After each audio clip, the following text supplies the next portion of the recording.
আমি আপনাদেরকে যেটা বলতে চাইছিলাম, কোরআনের মধ্যে নামাজ রোজা হইলে আমরা আল্লাহরে মানি। এই ভাই নামাজ পড়তে, হ্যাঁ এটা আল্লাহর হুকুম, মানতে হইব না। আসলেও দুই একজন মসজিদে আসে, রোজা আইলে কেউ ভাই রোজা রাখতেন না, আরে আল্লাহর হুকুম রোজা রাখতে হইব না।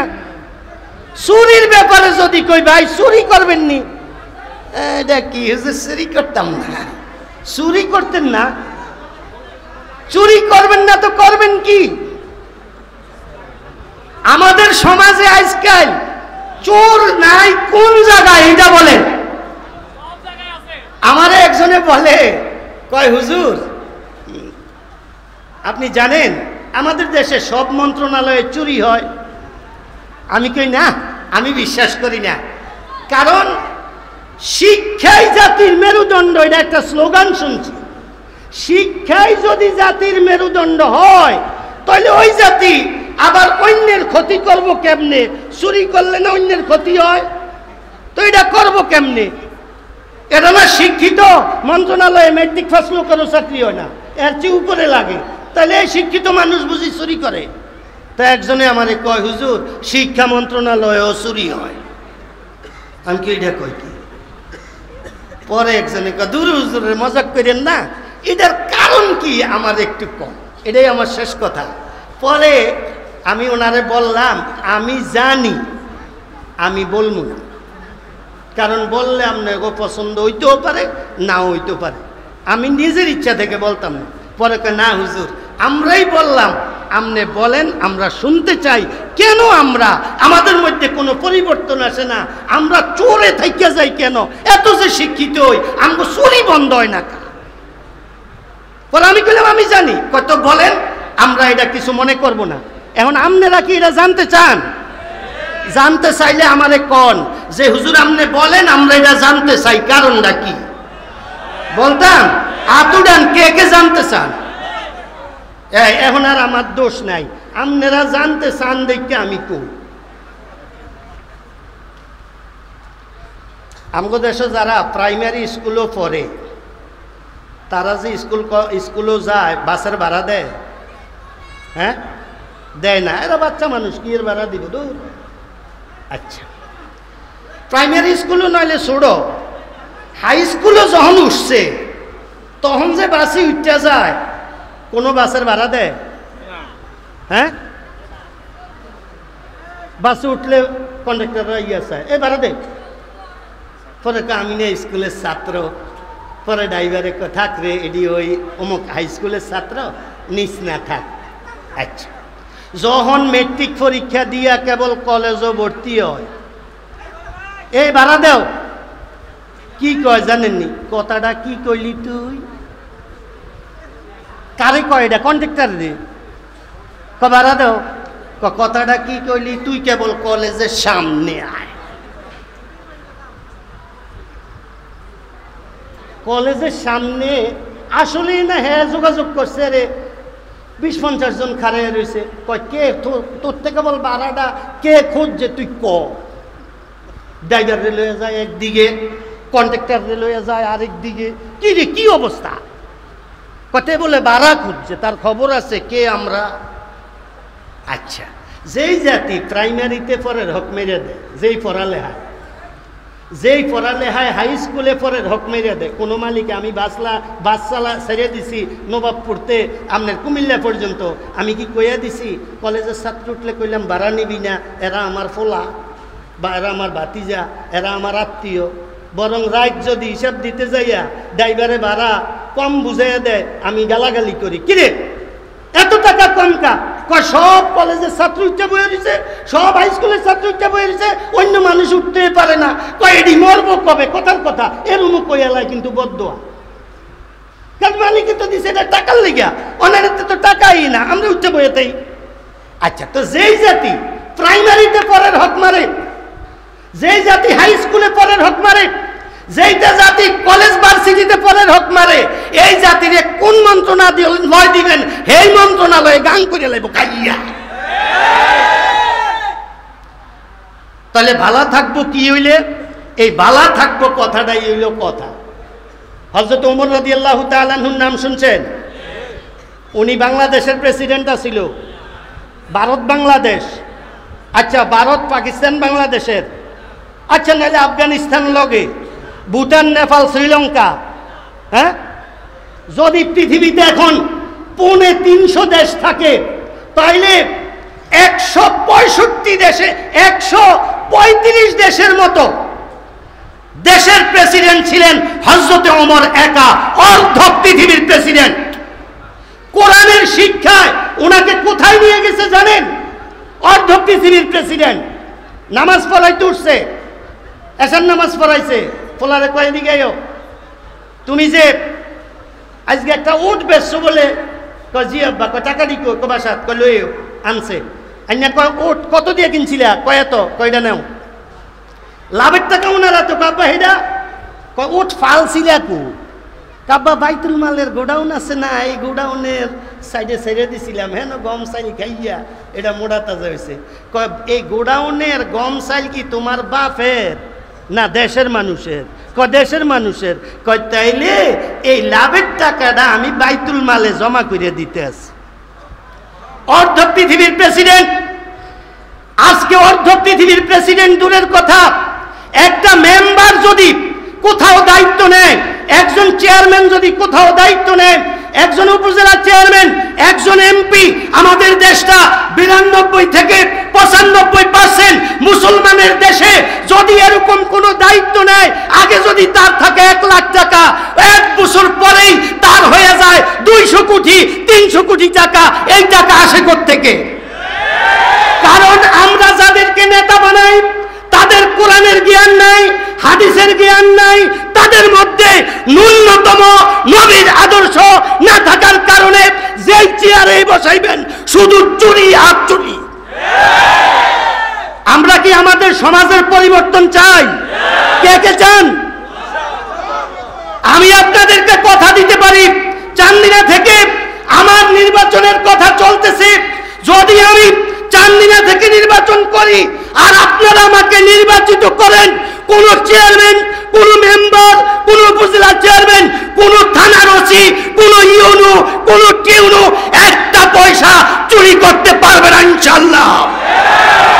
শেষ কথা, আজকে মসজিদে যদি 1 লাখ টাকা বরাদ্দ আছে সরকারের, 15,000 টাকা রেখে দেওয়া হয়। মাদ্রাসার যদি 1 লাখ টাকা আসে, 15,000 টাকা রেখে দেওয়া হয় লাখে। গোরস্থানের ওয়াল করব, এটার জন্য যদি টাকা আসে, লাখে 15,000 টাকা রেখে দেওয়া হয়। অর্থাৎ যদি 1 কোটি টাকা আসে, 15 লক্ষ টাকা তারা রেখে দেয়। আমি আপনাদেরকে কথা দেই, শুধু মাদ্রাসা, মসজিদ, গোরস্থান এটা না, primary school, high school, college, varsity, চান্দিনাতে যত শিক্ষা প্রতিষ্ঠান আছে, যত উপাসনালয় আছে, কোন সরকারি বরাদ্দের 1 টাকা কোন অফিস আপনাদের খাইতে পারবে না। আপনারা পরিপূর্ণ 1 কোটি টাকা 1 কোটি টাকাই পাবেন। যদি অফিসে 5 পাই 10 পাই 5,000 টাকা খরচ লাগে, এটা আমি আমার পকেট থেকে দেয়া হইলেও ধর্ম এবং স্কুল কলেজের গোরস্থানের মাদ্রাসা মসজিদের টাকা আমার পকেট থেকে অফিসের খরচ দেয়া হইলেও পরিপূর্ণ টাকা আমি আপনাদের কাছে হস্তান্তর করব ইনশাআল্লাহ। আমি চাই হযরত ওমরের মতো, আজকে আর ওমর আসবে না, আমরা যদি হযরত ওমর রাদিয়াল্লাহু তাআলা আনহুর মতো দায়িত্ব না নেই, এই দায়িত্ব নিবে কে? নবীজিকে কাল হাসরের ময়দানে এই উত্তর দিবে কে? এই জন্য আমি আসছি আপনাদেরকে। আমি বলে যাই, সিদ্দিকী সাহেব এখানে আছেন, ওনার হাত ধরে আমি বলে যাই, খোদার কসম করে বলি, 1 টাকা আমার দ্বারাতে দুর্নীতি হবে না, 1 টাকা আমার দ্বারাতে কেহ চুরি করে খাইতে পারবে না ইনশাআল্লাহ। আমিও খাবো না, কেউ খাইতে পারবে না। এবার আপনাদের কাছে বিচার, আমি কারি প্রেম সাহেব রহমতুল্লাহ আলাইহির বংশের, আমার অত যোগ্যতা নাই, শুধু নেসবতটা আছে। এই নেসবতের ইজ্জতে আজকে তো কারি সাহেব হুজুর যদি আজকে থাকতেন, উনি এই সিদ্দিকী সাহেবের চেয়ারে বসা থাকতেন, আর আপনাদেরকে বলতেন আমার এই আওলাদরে আপনারা ভোট দিয়ে, সে চুরি করবে না, সে আপনাদের এক পয়সা মাইরা খাবে না। সারা জীবন তো দিলেন, 54 বছর তো এলডিপি দিলেন, জাতীয় পার্টি দিলেন, বিএনপি দিলেন, আওয়ামী লীগ দিলেন, 54 বছর তো কেবল দিলেন। এইবার একটা ভোট ইসলামকে দিয়া দেখেন, শান্তি আল্লাহর রহমতে আমাদের কদম ছুঁইব ইনশাআল্লাহ। ওয়া মা আলাইনা ইল্লাল বালাগ। আসসালামু আলাইকুম ওয়া রাহমাতুল্লাহ।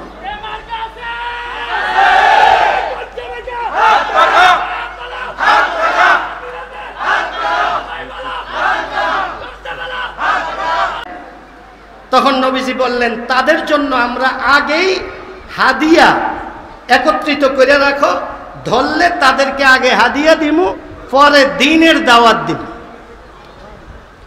ঠিকই যাইতেছেন, যেই জায়গায় চোর থাকার কথা, ডাকাত থাকার কথা, ওখানে গেছে এই সব সাওয়ারি এইভাবে আটকাইছে। থামো। সাহাবায়ে কেরামরা বললেন, তোমরা কারা? আমরা চোর ডাকাত।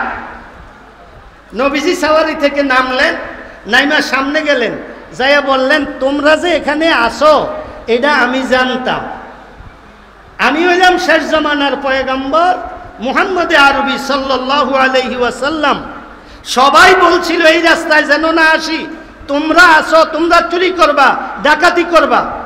কিন্তু আমি আল্লাহর হাবিব হিসাবে, আল্লাহর শেষ পয়গম্বর হিসাবে আমার দয়া আসলো যে তোমাদেরকে একটু বুঝানো দরকার।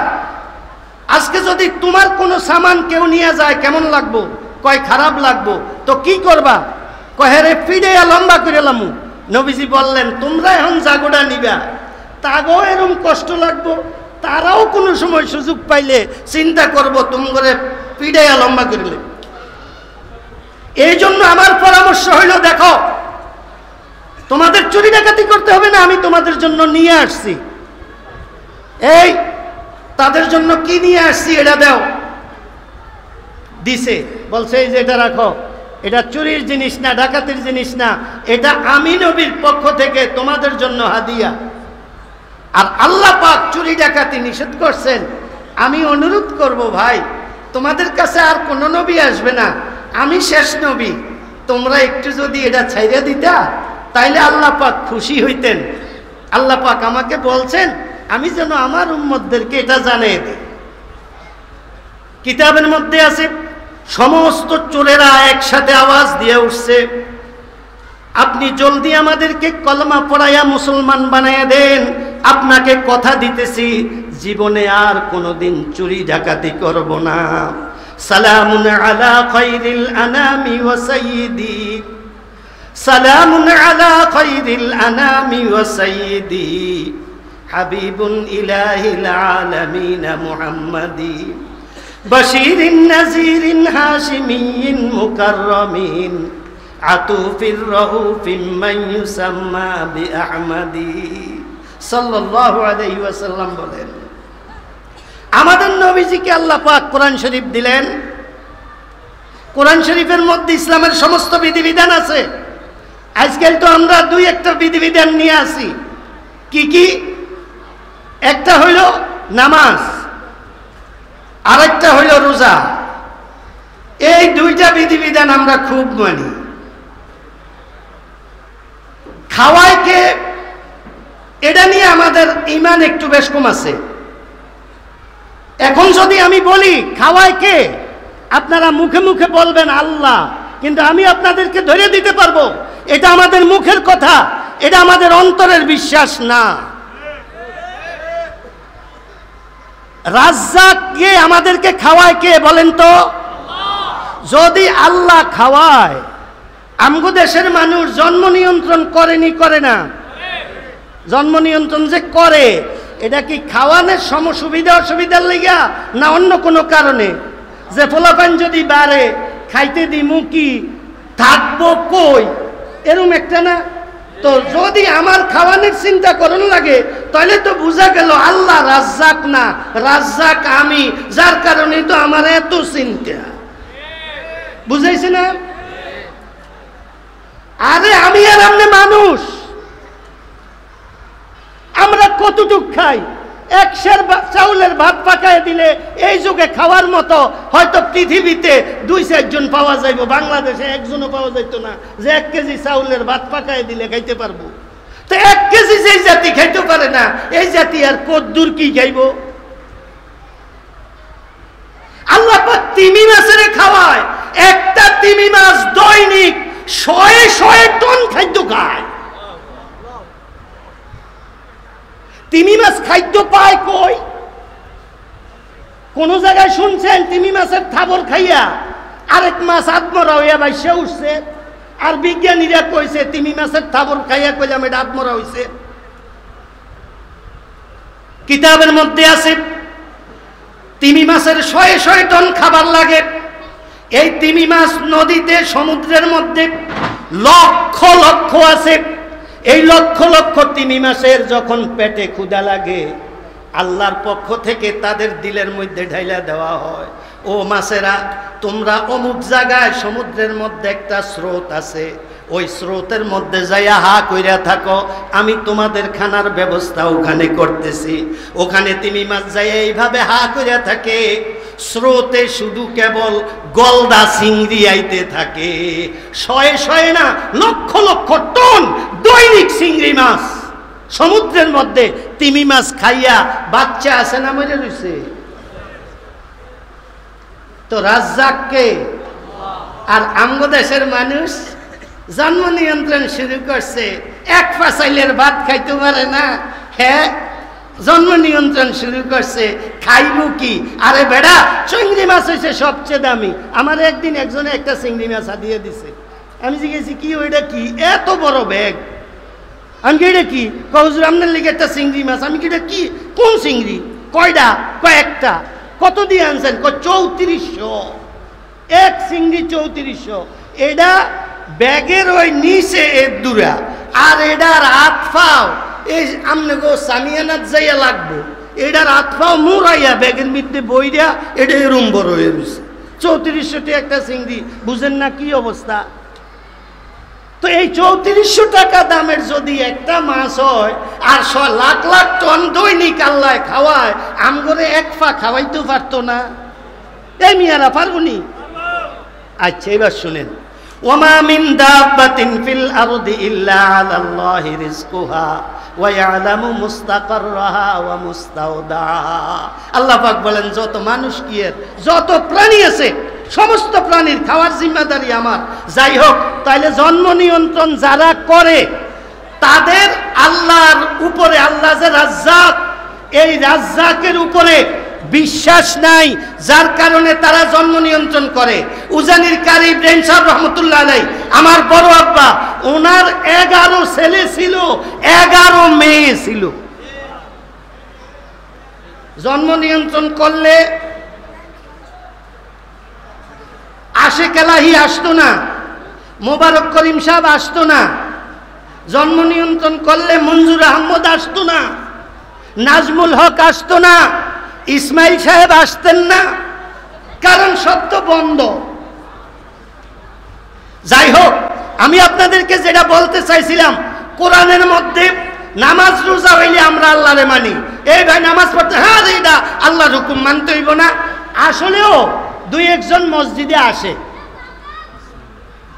রোজা আইলে কেউ ভাই রোজা রাখতেন না, আরে আল্লাহর হুকুম রোজা রাখতে হইব না। চুরির ব্যাপারে যদি কই ভাই চুরি করবেন নি, এটা কি হুজুর চুরি করতাম না, চুরি করতেন না, চুরি করবেন না তো করবেন কি? আমাদের সমাজে আজকাল চোর নাই কোন জায়গায় এটা বলেন? আমার একজনে বলে, কয় হুজুর আপনি জানেন আমাদের দেশে সব মন্ত্রণালয়ে চুরি হয়? আমি কই না, আমি বিশ্বাস করি না। কারণ শিক্ষাই জাতির মেরুদণ্ড, এটা একটা স্লোগান শুনছি। শিক্ষাই যদি জাতির মেরুদণ্ড হয়, তাহলে ওই জাতি আবার অন্যের ক্ষতি করব কেমনে? চুরি করলে না অন্যের ক্ষতি হয়, তো এটা করব কেমনে? এটা না শিক্ষিত মন্ত্রণালয়ে ম্যাট্রিক পাস লোকেরও চাকরি হয় না, এর চেয়ে উপরে লাগে, তাহলে এই শিক্ষিত মানুষ বুঝি চুরি করে? তা একজনে আমারে কয়, হুজুর শিক্ষা মন্ত্রণালয়েও চুরি হয়। আমি কি এটা কই কি? পরে একজনে কয় দূর হুজুরের মজাক করেন না, এটার কারণ কি আমার একটু কম, এটাই আমার শেষ কথা। পরে আমি ওনারে বললাম আমি জানি, আমি বলবো না, কারণ বললে আপনার পছন্দ হইতেও পারে নাও হইতেও পারে, আমি নিজের ইচ্ছা থেকে বলতাম না। পরে কয় না হুজুর আমরাই বললাম, আপনি বলেন, আমরা শুনতে চাই। কেন আমরা আমাদের মধ্যে কোনো পরিবর্তন আসে না? আমরা চোরে থাইকা যাই কেন? এত যে শিক্ষিত হই, আমাকে চুরি বন্ধ হয় না। পরে আমি বললাম আমি জানি। কত বলেন, আমরা এটা কিছু মনে করব না। এখন আপনারা কি এটা জানতে চান? জানতে চাইলে আমারে কোন যে হুজুর আপনি বলেন, আমরা এটা জানতে চাই, কারণটা কি বলতাম। আতুডান কে কে জানতে চান? এখন আর আমার দোষ নাই, আপনারা জানতে চান দেখতে আমি কই।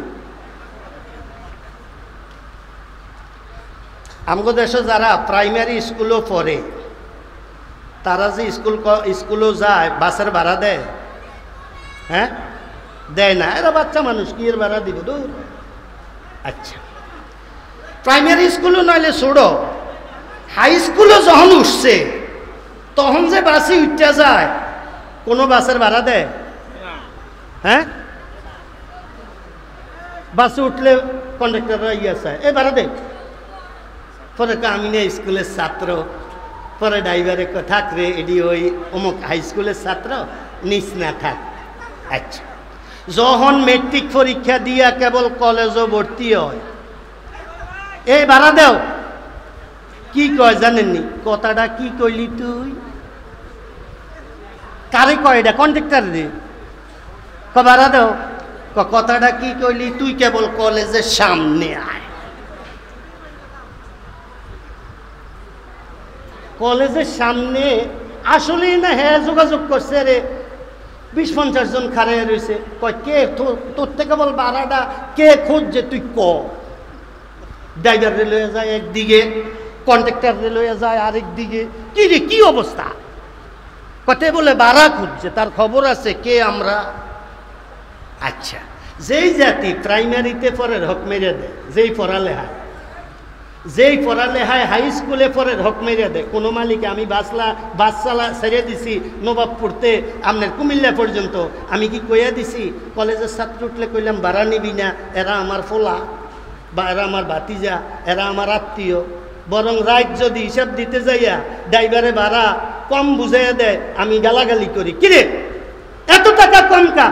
সব কলেজের ছাত্র উঠতে বয়ে দিছে, সব হাই স্কুলের ছাত্র উঠতে বয়ে দিছে, অন্য মানুষ উঠতে পারে না।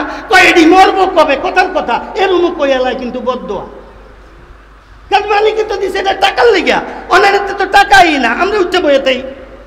আচ্ছা, তো যেই জাতি প্রাইমারিতে পড়ার হক মারে, যেই জাতি হাই স্কুলে পড়ার হক মারে, যেইটা জাতি কলেজ ভার্সিটিতে পড়ার হক মারে, এই জাতির কোন মন্ত্রণালয় দিবেন? এই মন্ত্রণালয়ে গান করে লাইব কাইয়া। তাহলে ভালা থাকবো কি হইলে? এই ভালা থাকবো কথাটাই হইল কথা। হযরত ওমর রাদিয়াল্লাহু তাআলা আনহুর নাম শুনছেন? উনি বাংলাদেশের প্রেসিডেন্ট ছিল, ভারত বাংলাদেশ। আচ্ছা, ভারত পাকিস্তান বাংলাদেশের। আচ্ছা, নাহলে আফগানিস্তান লগে, ভুটান, নেপাল, শ্রীলঙ্কা। হ্যাঁ, যদি পৃথিবীতে এখন 350 দেশ থাকে, তাইলে 165 দেশে 135 দেশের মতো দেশের প্রেসিডেন্ট ছিলেন হযরত ওমর একা, অর্ধ পৃথিবীর প্রেসিডেন্ট। কোরআনের শিক্ষায় ওনাকে কোথায় নিয়ে গেছে জানেন? অর্ধ পৃথিবীর প্রেসিডেন্ট। নামাজ পড়াইতে উঠছে, এসার নামাজ পড়াইছে, ফলারে কয়ে দিকে তুমি যে আজকে একটা উঠ বেচছো বলে, জি আব্বা, টাকা দি বাসাত লই আনছে। আইনা কয় উঠ কত দিয়ে কিনছিলা? কয় এত। কয়টা নেও? লাভের টাকা ওনারা তো কাব্বা হেডা কয় উঠ ফালছিলা কু? কাব্বা বাইতুল মালের গোডাউন আছে না, এই গোডাউনের সাইডে ছেড়ে দিছিলাম, হ্যাঁ গম চাইল খাইয়া এটা মোড়া তাজা হয়েছে। কয় এই গোডাউনের গম চাইল কি তোমার বাপের না দেশের মানুষের? কয় দেশের মানুষের। কয় তাইলে এই লাভের টাকাটা আমি বাইতুল মালে জমা করে দিতে আছি। অর্ধ পৃথিবীর প্রেসিডেন্ট। আজকে অর্ধ পৃথিবীর প্রেসিডেন্ট দূরের কথা, একটা মেম্বার যদি কোথাও দায়িত্ব নেয়, একজন চেয়ারম্যান যদি কোথাও দায়িত্ব নেয়, একজন উপজেলা চেয়ারম্যান, একজন এমপি, আমাদের দেশটা 92 থেকে 95% মুসলমানের দেশে যদি এরকম কোন দায়িত্ব নেয়, আগে যদি তার থাকে 1 লাখ টাকা, 1 বছর পরেই তার হয়ে যায় 200 কোটি 300 কোটি টাকা। এই টাকা আসে কোত্থেকে? কারণ আমরা যাদেরকে নেতা বানাই তাদের কোরআনের জ্ঞান নাই, হাদিসের জ্ঞান নাই, তাদের মধ্যে ন্যূনতম নবীর আদর্শ না থাকার কারণে যেই চেয়ারে বসাইবেন শুধু চুরি আর চুরি। আমরা কি আমাদের সমাজের পরিবর্তন চাই? কে কে চান? আমি আপনাদেরকে কথা দিতে পারি, চান্দিনা থেকে আমার নির্বাচনের কথা চলতেছে। যদি আমি চান্দিনা থেকে নির্বাচন করি আর আপনারা আমাকে নির্বাচিত করেন, কোন চেয়ারম্যান, কোন মেম্বার, কোন উপজেলা চেয়ারম্যান, কোন থানার ওসি, কোন ইউনো, কোন টিউনো একটা পয়সা চুরি করতে পারবে না ইনশাআল্লাহ। শেষ কথা, আজকে মসজিদে যদি 1 লাখ টাকা বরাদ্দ আছে সরকারের, 15,000 টাকা রেখে দেওয়া হয়। মাদ্রাসার যদি 1 লাখ টাকা আসে, 15,000 টাকা রেখে দেওয়া হয় লাখে। গোরস্থানের ওয়াল করব, এটার জন্য যদি টাকা আসে, লাখে 15,000 টাকা রেখে দেওয়া হয়। অর্থাৎ যদি 1 কোটি টাকা আসে, 15 লক্ষ টাকা তারা রেখে দেয়। আমি আপনাদেরকে কথা দেই, শুধু মাদ্রাসা, মসজিদ, গোরস্থান এটা না, primary school, high school, college, varsity, চান্দিনাতে যত শিক্ষা প্রতিষ্ঠান আছে, যত উপাসনালয় আছে, কোন সরকারি বরাদ্দের 1 টাকা কোন অফিস আপনাদের খাইতে পারবে না। আপনারা পরিপূর্ণ 1 কোটি টাকা 1 কোটি টাকাই পাবেন। যদি অফিসে 5 পাই 10 পাই 5,000 টাকা খরচ লাগে, এটা আমি আমার পকেট থেকে দেয়া হইলেও ধর্ম এবং স্কুল কলেজের গোরস্থানের মাদ্রাসা মসজিদের টাকা আমার পকেট থেকে অফিসের খরচ দেয়া হইলেও পরিপূর্ণ টাকা আমি আপনাদের কাছে হস্তান্তর করব ইনশাআল্লাহ। আমি চাই হযরত ওমরের মতো, আজকে আর ওমর আসবে না, আমরা যদি হযরত ওমর রাদিয়াল্লাহু তাআলা আনহুর মতো দায়িত্ব না নেই, এই দায়িত্ব নিবে কে? নবীজিকে কাল হাসরের ময়দানে এই উত্তর দিবে কে? এই জন্য আমি আসছি আপনাদেরকে। আমি বলে যাই, সিদ্দিকী সাহেব এখানে আছেন, ওনার হাত ধরে আমি বলে যাই, খোদার কসম করে বলি, 1 টাকা আমার দ্বারাতে দুর্নীতি হবে না। 1 টাকা আমার দ্বারাতে কেহ চুরি করে খাইতে পারবে না ইনশাআল্লাহ। আমিও খাবো না, কেউ খাইতে পারবে না। এবার আপনাদের কাছে বিচার। আমি কারি প্রেম সাহেব রহমতুল্লাহ আলাইহির বংশের, আমার অত যোগ্যতা নাই, শুধু নেসবতটা আছে। এই নেসবতের ইজ্জতে আজকে তো কারি সাহেব হুজুর যদি আজকে থাকতেন, উনি এই সিদ্দিকী সাহেবের চেয়ারে বসা থাকতেন, আর আপনাদেরকে বলতেন আমার এই আওলাদরে আপনারা ভোট দিয়ে, সে চুরি করবে না, সে আপনাদের 1 পয়সা মাইরা খাবে না। সারা জীবন তো দিলেন, 54 বছর তো এলডিপি দিলেন, জাতীয় পার্টি দিলেন, বিএনপি দিলেন, আওয়ামী লীগ দিলেন, 54 বছর তো কেবল দিলেন। এইবার একটা ভোট ইসলামকে দিয়া দেখেন, শান্তি আল্লাহর রহমতে আমাদের কদম ছুঁইব ইনশাআল্লাহ। ওয়া মা আলাইনা ইল্লাল বালাগ। আসসালামু আলাইকুম ওয়া রাহমাতুল্লাহ।